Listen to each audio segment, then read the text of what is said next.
नमस्कार, मी शुभम राज. SP9 मराठीमध्ये आपलं सगळ्यांचं स्वागत. आता पाहूयात आजच्या टॉप 9 न्यूज.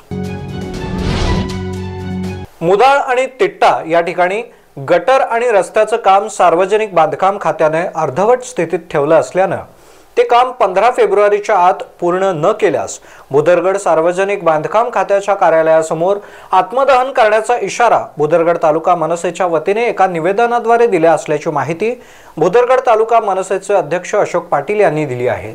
मुदाळ व तिट्टा येथे सार्वजनिक बांधकाम खात्यामार्फत रस्ता व गटारीची कामे चालू असून ती अर्धवट स्थितीत असून या रस्त्यावर अनेक अपघात होत असतात. यासंबंधी भुदरगड सार्वजनिक बांधकाम खात्याला यापूर्वी बऱ्याच वेळा निवेदन व आंदोलन करून सुद्धा त्याकडे दुर्लक्ष करत आहेत.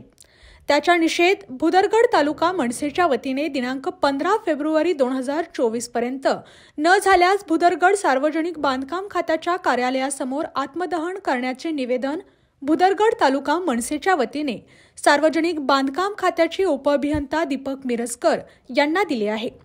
या निवेदनावर भुदरगड तालुका मनसेचे अध्यक्ष अशोक पाटील, अनिल वाकोजी पाटील, दत्तात्रय यशवंत पाटील, दत्तात्रय आनंदा पाटील यांच्या सह्या आहेत.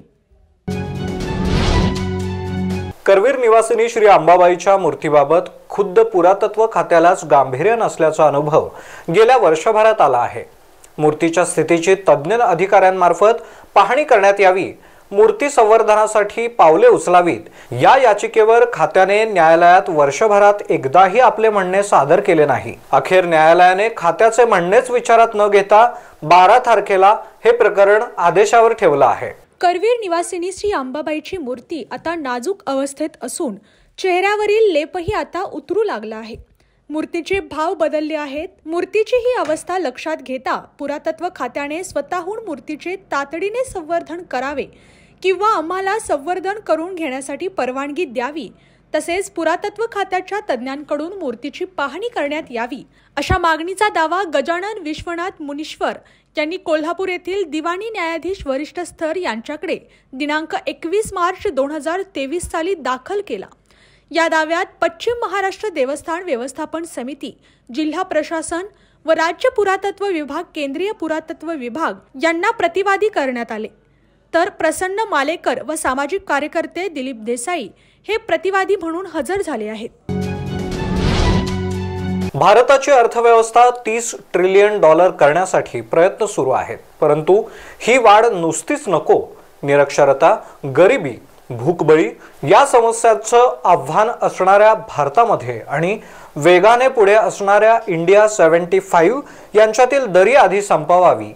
देशाला विश्वगुरू होण्याआधी विश्वमित्र बनलं पाहिजे, असे प्रतिपादन ज्येष्ठ शास्त्रज्ञ पद्मभूषण डॉक्टर रघुनाथ माशेलकर यांनी सोमवारी व्यक्त केले. आजरा येथील ज्येष्ठ पत्रकार, शिवभक्त, शिक्षक सु.रा. देशपांडे यांच्या 7व्या स्मृती दिनानिमित्त डॉक्टर माशेलकर यांना सु.रा. देशपांडे स्मृती गौरव पुरस्कार राज्य नियोजन मंडळाचे कार्यकारी अध्यक्ष राजेश क्षीरसागर, आमदार सतेज पाटील, आमदार जयश्री जाधव यांच्या हस्ते देण्यात आला. माल वाहतुकीमध्ये वाराई विरोधातील जबरदस्तीने वसूल केल्या जाणाऱ्या कार्यवाही विरोधात दंड थोपटण्याचा निर्णय वाहतूकदार संघटनेच्या बैठकीत झाला.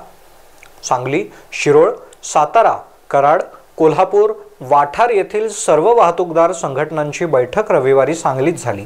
यावेळी मोठ्या संख्येने वाहतूक व्यावसायिक उपस्थित होते. मालवाहतूक क्षेत्रातील समस्या, ओव्हरलोड, भाड्याचे दर, भ्रष्टाचार आदी विषयांवर बैठकीत चर्चा झाली. या समस्या सोडवण्यासाठी तिन्ही जिल्ह्यातील संघटनांनी एकत्रित येण्याचा निर्णय झाला. कोल्हापूर जिल्हा लॉरी ऑपरेटर्स असोसिएशनचे अध्यक्ष सुभाष जाधव म्हणाले, ज्याचा माल त्याचा हमाल हे धोरण राबवावे, अन्यथा आंदोलनाशिवाय पर्याय नाही. वाराई विरोधातील कृती आराखड्याच्या अंमलबजावणीसाठी शासनाकडे पाठपुरावा सुरू आहे, त्याची त्वरित अंमलबजावणी व्हावी, असं सांगलीचे बाळासाहेब कलशेट्टी यांनी सांगितलं आहे. कुष्ठरोग हा पूर्णतः बरा होणारा आजार असला आणि त्याच्या उच्चाटनासाठी प्रत्येक वर्षी विशेष मोहिमा घेतल्या तरी कोल्हापूर जिल्ह्यात नवीन रुग्ण आढळून येण्याचे प्रकार काही थांबत नाहीत. एप्रिल 2023 पासून आतापर्यंत कोल्हापूर जिल्ह्यात 207 नवीन रुग्ण आढळून आले आहेत. राज्याच्या तुलनेत नवीन रुग्णांचे प्रमाण तुलनेने कमी असले तरी चिंता करण्यासारखे आहे. कुष्ठरोग रुग्णांच्या मते रुग्ण आणि त्यांचे नातेवाईक घाबरतात. त्यांची व्याच्यता कोठे करत नाहीत. अंगावर न खाजणारा न दुखणारा बधीरपणा असलेला फिकट लालसर रंगाचा चट्टा दिसून येतो, परंतु त्याकडे दुर्लक्ष केले जाते. 1 महिना ते 5 महिने या चट्ट्याचा काहीच त्रास होत नाही, परंतु नंतर जेव्हा विकृती दिसून यायला लागते तेव्हा संबंधित रुग्ण डॉक्टरांकडे जातात. अंगावर चट्टे स्पष्टपणे दिसत असतानाही त्याकडे दुर्लक्ष केल्याने हा आजार बळावत जात असल्याचे दिसून येते. गतवर्षी तुटलेल्या उसाला ज्या साखर कारखान्यांनी 3000 रुपयांपेक्षा कमी दर दिला आहे त्या कारखान्यांना प्रतिटन 100 रुपये आणि ज्या कारखान्यांनी 3000 रुपयांपेक्षा जादा दर दिला आहे त्यांना प्रतिटन 50 रुपये प्रतिटन देण्याचा तोडगा मान्य करण्यात आलेला आहे. त्याप्रमाणे सांगली आणि कोल्हापूर जिल्ह्यातील साखर कारखान्यांनी येत्या आठवड्याभरात तातडीने शेतकऱ्यांच्या खात्यावर पैसे जमा करण्याची मागणी स्वाभिमानी शेतकरी संघटनेच्या वतीने कोल्हापूरच्या जिल्हाधिकारी अमोल येडगे यांच्याकडे करण्यात आली आहे. या मागणीमुळे तातडीने साखर कारखान्यांना गत हंगामातील दुसरा हप्ता शेतकऱ्यांच्या खात्यावर 1 आठवड्यात वर्ग करण्यात यावा, अन्यथा स्वाभिमानी शेतकरी संघटनेच्या वतीने साखर सहसंचालक कार्यालयास कोणतीही पूर्वसूचना न देता टाळे ठोकून व साखर कारखान्याची साखर अडवून आंदोलन करण्यात येणार असल्याचे सांगितले. यावेळी प्राचार्य डॉक्टर जालंधर पाटील, सावकर मादनाईक, जिल्हाध्यक्ष वैभव कांबळे, सागर शंभू शेट्टे, राजाराम देसाई, धनाजी पाटील, विठ्ठल मोरे, राम शिंदे, संपत मोरे, अण्णा मगदूम यांच्यासह पदाधिकारी उपस्थित होते. गेले 25 दिवस मानधनवाढीच्या शासन आदेशासाठी संप करणाऱ्या आशा कर्मचारी मुख्यमंत्री एकनाथ शिंदे यांच्या वाढदिवशी शुक्रवार दिनांक 9 फेब्रुवारी रोजी ठाण्याला जाणार आहेत. एकीकडे त्यांना वाढदिवसाच्या शुभेच्छा देतानाच तुम्ही आम्हाला मानधन वाढवण्याची घोषणा करून संप मागे घ्यायला लावलात, त्याचा शासन आदेश काढा अशी मागणीही करणार आहेत.